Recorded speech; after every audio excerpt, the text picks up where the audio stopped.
और संभल में कुछ मुस्लिम नेताओं ने पुलिस चौकी की जमीन को वक्फ बता दिया। हालांकि बाद में ये दावे गलत निकले।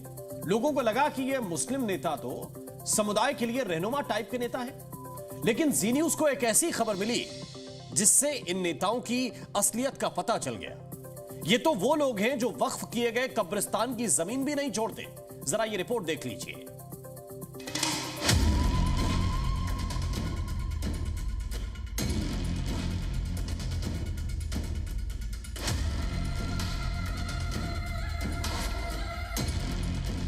संभल की जामा मस्जिद के पास एक पुलिस चौकी क्या बनना शुरू हुई।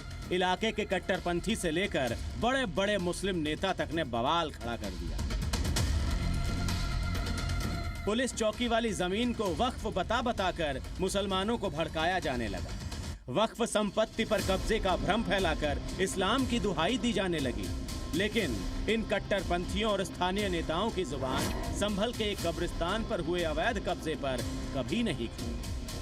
वक्फ ने कई जमीनों पर कब्जा किया और जिसको वक्फ के हवाले कर दिया। लेकिन अब सवाल संभल में एक और खड़ा हो रहा है कि कैसे वक्फ की जमीन पर भूमाफियाओं ने कब्जा कर लिया। इस वक्त हैं खवास अली खां के कब्रिस्तान में और इस कब्रिस्तान की जमीन को भूमाफियाओं ने कब्जा किया। ये कब्रिस्तान वक्फ की जमीन पर बना हुआ है। स्थानीय मुस्लिम यहाँ अपने मृत परिजनों को सुपुर्द खाक करते आए। लेकिन जब इस कब्रिस्तान पर कब्जा हो रहा था तब कोई भी कट्टरपंथी सांसद या विधायक विरोध में नहीं आया। वो बोलेगा भी क्यों? कब्रिस्तान पर कब्जा नेताजी के करीबी ही तो कर रहे हैं।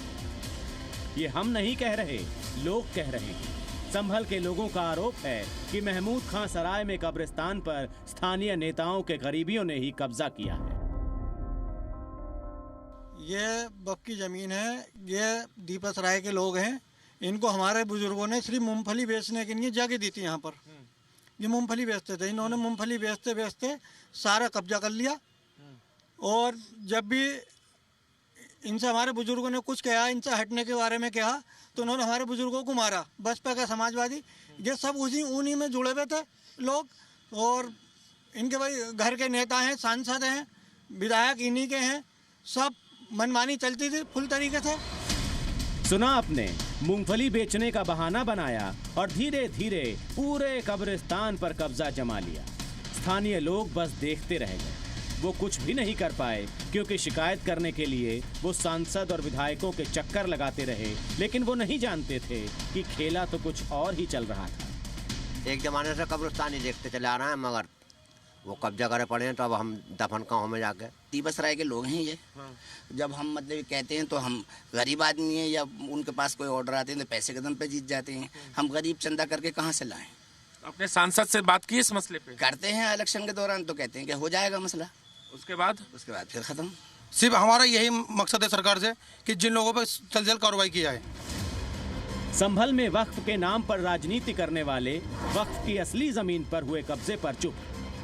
जामा मस्जिद के पास पुलिस चौकी उनको अखरती है जबकि वो सरकारी जमीन पर है, मगर वक्फ की असली संपत्ति पर कब्जा करने से वो नहीं चूकते। मुस्लिमों के कब्रिस्तान पर नेताओं के संरक्षण प्राप्त दबंगों ने कब्जा किया हुआ है। दबंगों की पहुंच का अंदाजा आप इस बात से लगाइए कि कोर्ट ने अवैध कब्जे के खिलाफ ऑर्डर किया, बावजूद इसके अभी तक कब्जा हटा नहीं है। अब तो यहाँ के लोग योगी मॉडल वाला इंसाफ मांग रहे हैं। वो चाहते हैं कि कब्रिस्तान पर हुए अवैध कब्जे पर योगी जी का बुलडोजर चल जाए। जब कोतवाली का मामला सामने आया तो लोग वक्फ की जमीन को लेकर आवाज उठा रहे हैं। लेकिन जब वक्फ की जमीन पर अवैध रूप से कब्जा किया तो ऐसे में जो स्थानीय लोग हैं, जो लोग सवाल उठा रहे हैं, वो इस जमीन को लेकर क्यों नहीं बात करते? राजू राज, जी मीडिया, संभल।